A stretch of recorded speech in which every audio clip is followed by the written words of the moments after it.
Ako'y nauuhaw.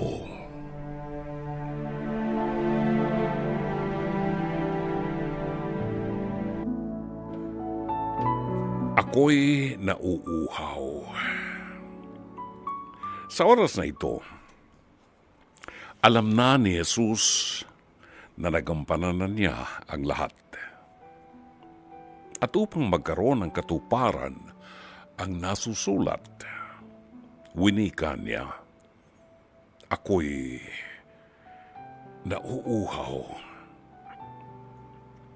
Kapatid, matatagpuan natin ang teksto nito sa Aklat ni San Juan sa 19 na kabanata, talata 28. Tanging si San Juan Evangelista lamang ang nakapagtala ng salitang ito ng ating Panginoon sa kanyang aklat.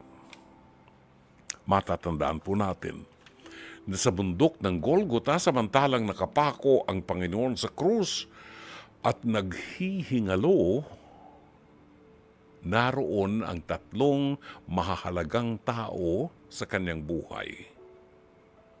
Ang mahal na Birheng Maria, ang kanyang ina na hindi tumalikod sa kanya at nakauunawa sa lahat ng nagaganap. Naroon si Maria Magdalena,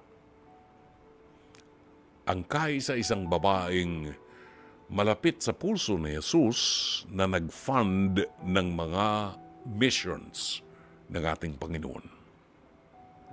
Si Maria Magdalena rin ang unang babae at unang tao na nakatagpo ng pagkawala ng katawan ng ating Panginoon sa kanyang muling pagkabuhay.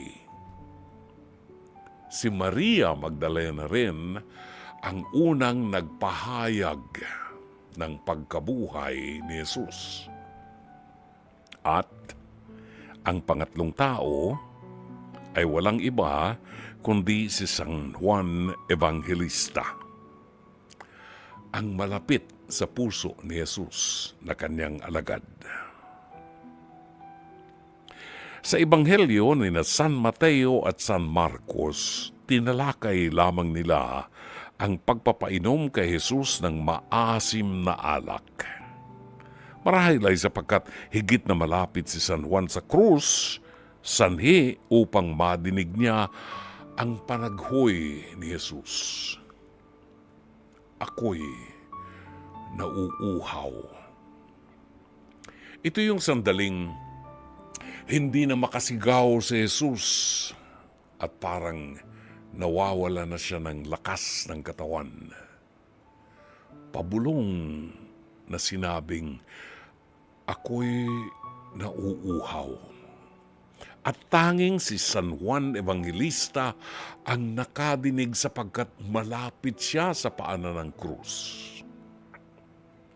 Si San Mateo at si San Marcos, hindi nila nadinig ang bulong na ito ng Panginoon sapagkat malayo sila. Ang nakita lamang nila ay ang pagsasawsaw ng hisop at paglalagay sa kanyang labi ng maasim na alak. Una nating nadinig ang katagang ako'y nauuhaw nang makausap ng Panginoon ang babaeng Samaritana sa tabi ng balon, kung inyo pong natatandaan. Humingi si Jesus ng tubig na maiinom at sinabi ng babaeng Samaritana kay Jesus, ano't ikaw na isang Hudyo ay humihingi sa akin ng tubig na maiinom? Ako na isang taga-Samaria. Kapatid, ng mga panahong yun ay iniiwasan ng mga Hudyo ang mga taga-Samaria sapagkat sila'y mga makasalanan, mga Samaritano.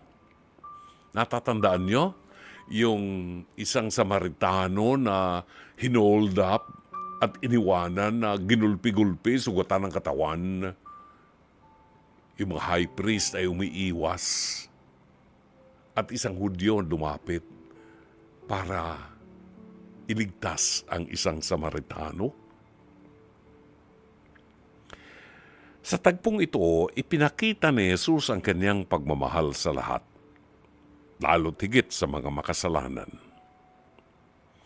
Alam ng babaeng Samaritana na patong-patong ang kanyang kasalanan. Ilang lalaki na ang kanyang napangasawa at marumi na ang kanyang katawan sa kasalanan. Nagulat siya sapagkat inisa-isa ni Jesus na sinabi sa kanya ang kanyang mga kasalanan. Binigyan siya ng pag-asa ni Jesus nang sabihin niyang, ang tubig na ibibigay ko sa iyo ay hindi na muling magdudulot ng pagkauhaw. The water of life. Si Jesus ang tubig ng buhay. Ang sabi ng mga doktor at mga paham, tayo raw ay hindi maaaring mabuhay ng matagal kung walang tubig. Maaaring magutom tayo, pero kailangan natin at mas mahalaga ang tubig. At kapag nawala ang tubig, unti-unti nang manghihina ang katawan natin at mamamatay. Si Jesus, ang tubig ng buhay. Buhay ng ating kaluluwa. Ako'y nauuhaw. Ito'y panaghoy ng isang anak ng Diyos na nauuhaw sa pag-ibig ng tao. Ito'y panaghoy ng tao sa lipunan sa kanyang pagkauhaw sa hustisya. Ito ang mga panaghoy ng mga magulang ng mga batang napatay sa war on drugs. Ito ang panaghoy ng mga mahal sa buhay, ng mga inosenteng pinatay na hindi nabigyan ng hustisya. Pagkauhaw sa hustisya ng mga magulang na mga batang walang malay na pinatay dahilan sa drug war. Pagkauhaw ng mamamayan sa serbisyo ng mga pinasusweldong politiko na matapos mailuklok sa kapangyarihan ay wala nang iniisip kundi magkamkam ng salapi ng bayan. Mga politikong gastos ng gastos sa pera ng bayan at hindi ina-account ang mga ginastos nilang pera. Samantalang ang mahihirap na mga botanteng Pilipino nagdidildil ng asin sa kanilang bahay.